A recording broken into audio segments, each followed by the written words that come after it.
السلام علیکم ورحمۃ اللہ وبرکاتہ۔ عید میلاد النبی منانا جائز ہے یا بدعت؟ اس سوال کے جواب میں بعض پہلوؤں کو مد نظر رکھتے ہوئے ہمیں بات کرنی ہے۔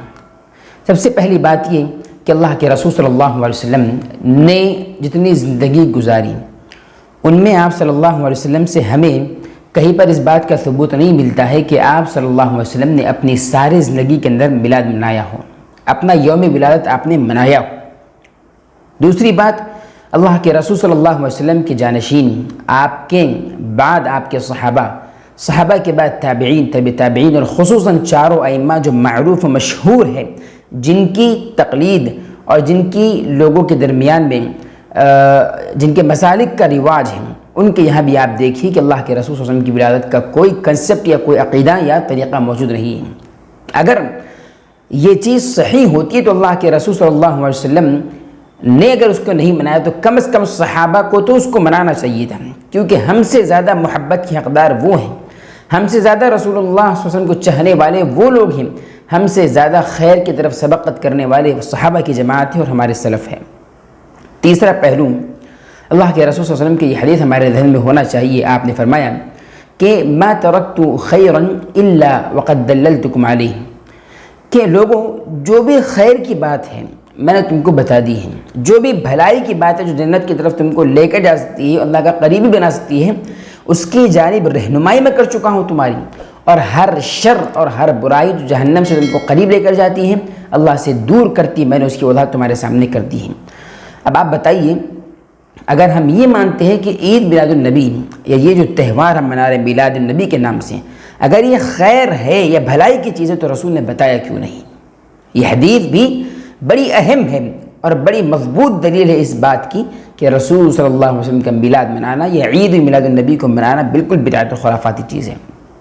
ایسے ہی اللہ کے رسول صلی اللہ علیہ وسلم کے بارے میں ایک اہم چیز یاد رکھیے، چوتھا پہلو، کہ آپ کا یوم ولادت تمام کے تمام سیرت نگاروں اور تمام کے تمام حدیث کو جاننے والوں، اہل الحدیث یا اہل سیر کے پاس کیا ہے؟ مشکوک ہے۔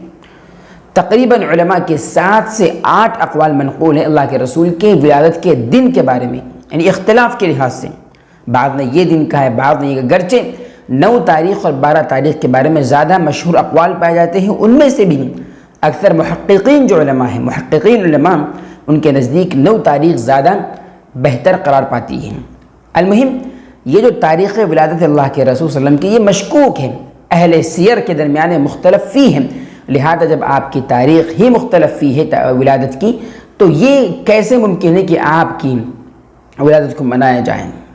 اگر صحابہ منائے ہوتے تو کسی تاریخ کا تعین ہمارے پاس موجود ہوتا، کوئی فکس تاریخ ہمارے پاس موجود ہوتی، لیکن ظاہر سی بات ہے آپ کے صحابہ نے نہیں منایا، لہذا ہمارے لیے اس کی کوئی جواز نہیں ہے۔ اب آئیے ایک سوال کے جواب کو ہم آپ کے سامنے عرض کرنا چاہتے ہیں۔ وہ مسئلہ یا ایک شبہہ بہت سارے بریلوی علماء عام کر رہے ہیں، یا بہت سارے خرافاتی اور بدعتی جو علماء ہیں وہ کہتے ہیں کہ بھائی منع کہاں ہے؟ اگر یہ ہے کہ میلاد النبی جو ہے بدعت ہے یا غلط چیز ہے تو اس کے بارے میں قرآن و حدیث میں منع کہاں ہے؟ اور اس کی دلیل کے طور پر وہ پیش کرتے ہیں کہ قرآن کریم نے جو حرام کام ہے اس کے بڑے بڑے بورڈ لگا دیے ہیں، اب اس کے علاوہ جتنی بھی چیزیں وہ حلال ہیں، لہذا اس اگر اصول کو آپ اختیار کریں گے تو ہمارا یہ سوال ہے کہ بھائی ٹھیک ہے، یہ بتائیں مینڈک کھانا جائز ہے کہ حرام ہے؟ اسی طریقے پر اگر ہم یہ سوال عرض کریں کہ ایک انسان، ایک مسلمان 5 نمازوں کے علاوہ اشراق کے وقت میں 6ٹھی نماز کو ایجاد کر دے اور کہے کہ بھئی اس وقت میں بھی امام کے ساتھ میں ہم نے جماعت بنانی ہے 6ٹھی نماز کے لیے، تو آپ کیا کہیں گے؟ بھئی یہ تو غلط کام کر رہا ہے۔ اگر اس سے کہا گیا کہ بھئی آپ ایسا کیوں کر رہے ہیں، وہ کہنے لگے کہ بھئی حرام کہاں ہے، رب نے منع کیا کیا ہے بھائی، تو آپ کیا کریں گے؟ کہ آپ کے پاس اس کا کوئی جواب موجود ہے؟ ہرگز نہیں۔ لہذا یہاں جو قاعدہ شریعت کا بیان کیا جا رہا ہے بالکل توڑ مروڑ کر قرآن کی آیتوں کے ذریعے سے، قرآن کی جو آیت بیان کی جا رہی وہ تو صحیح ہے، حدیث جو آپ کے سامنے بیان کی جا رہی وہ تو صحیح، لیکن اس کے معانی میں تحریف سے کام لیا جا رہا ہے۔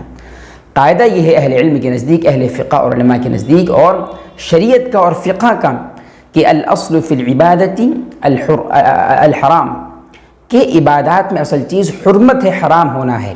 مثلا آپ کسی بھی وقت میں کسی عبادت کو رائج کر دیں اور نئی عبادت لے کر آئیں تو آپ سے سوال ہوگا کہ کیا یہ عبادت جو ہے شریعت میں آئی ہے؟ اگر آپ کے پاس اس کی دلیل ہے تو قاعدہ یہ ہے کہ اگر اس عبادت کی دلیل شریعت میں موجود ہے تو ٹھیک ہے، وہ جائز ہے۔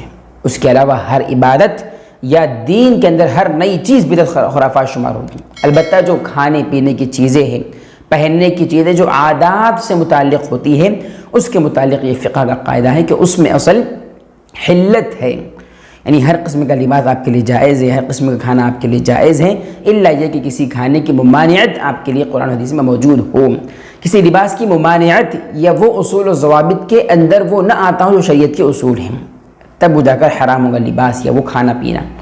تو یہ چیز کو سمجھنے کی ضرورت ہے۔ دوسری بات اسی سوال کے جواب میں کہ جو لوگ کہتے ہیں کہ منع کہاں ہے، تو ہاں، منع کی دلیل جو آپ کہہ رہے ہیں کہ اللہ کے رسول صلی اللہ علیہ وسلم کی میلاد کو منانا منع کہاں ہے، اس کی دلیل قرآن اور حدیث میں موجود ہے۔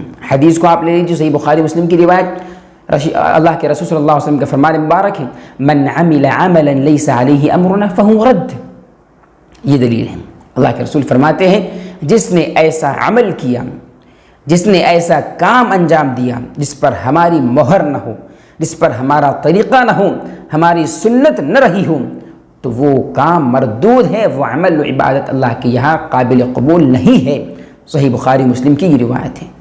آپ بتائیے میرے پیارے بھائی، یہ نہایت ہی آسان مسئلہ ہے۔ اگر آپ اپنے دل کو کھولے حق بات کے لیے، اللہ کے رسول کی سنت کے لیے اور اللہ کے دین کو سمجھنے کے لیے، تو آپ کی عقل کے اندر یہ بات داخل ہو جائیں گی کہ عید میلاد النبی منانا بدعت خرافات کا کام ہے۔ اسلام میں اس کی کوئی دلیل موجود نہیں ہے، نہ صحابہ نے اس کو کیا، نہ تابعین نے کیا، نہ تبع تابعین نے کیا، نہیں چاروں مشہور ائمہ نے اس کو انجام دیا۔ جب ہمارے چاروں مشہور ائمہ نے اس کو انجام نہیں دیا تو ہمارے جو مقلدین بھائی اس کو کیوں مناتے ہیں؟ بالکل اس سے بچنا چاہیے۔ پھر ایک سوال یہ بھی کھڑے ہوتا ہے کہ رسول نے جو کام کرنے کے لیے کہے وہ تو ہم نہیں کر رہے ہیں، کر رہے ہیں؟ ہرگز نہیں کر رہے ہیں۔ لیکن جو آپ نے نہیں کہا وہ بڑے زور و شور سے ہم کر رہے ہیں۔ اگر مان لے جو لوگ یہ کہتے ہیں کہ اللہ کے رسول نے اپنے میلاد کے دن کو روزہ رکھ کر منایا، تو روزہ رکھنے کا کنسپٹ عید اور تہوار کے دن اسلام میں ہرگز نہیں ہے۔ آپ دیکھ لیجئے دونوں جو مشہور ہمارے پاس عیدیں ہیں، جن کے علاوہ کسی عید کا تصور اسلام میں ہے ہی نہیں، عید الفطر اور عید الاضحیٰ، ان دنوں کے اندر روزہ رکھنا اسلام نے حرام قرار دیا ہے۔ لہذا جہاں عید ہوگی وہاں روزہ نہیں ہوگا، جہاں روزہ ہوگا وہاں عید نہیں ہوگی۔ رسول نے روزہ رکھا ہے، اگر آپ منانا چاہتے ہیں تو آخر درجے میں آپ کو اس بات کی اجازت مل سکتی ہے کہ آپ روزہ رکھ کر اس دن کو منائیں، لیکن کہاں روزہ ہوتا ہے؟ کتنے مسلمان ہیں جو گانے بجانے اور شور شرابے کرنے میں اپنا پورا دن 12 تاریخ کا گنوا دیتے ہیں، 12 ربیع الاول کا۔ کتنی عیب کی بات ہے۔ رسول جن کاموں کو منع کر رہے ہیں، آپ رسول کی میلاد کے نام پر ان چیزوں کو انجام دے رہے ہیں۔ یہ آفت ہے آپ کی عقل کی، یہ آپ کی عقل کی خرابی کی علامت ہے، آپ کے دین کی خرابی کی علامت ہے، یہ آپ کے گمراہ ہونے کی بڑی واضح دلیل ہے۔ لہذا ان خرافات سے اپنے آپ کو بچائیں۔ اللہ تعالیٰ مجھے آپ کو سمجھداری عطا فرمائے۔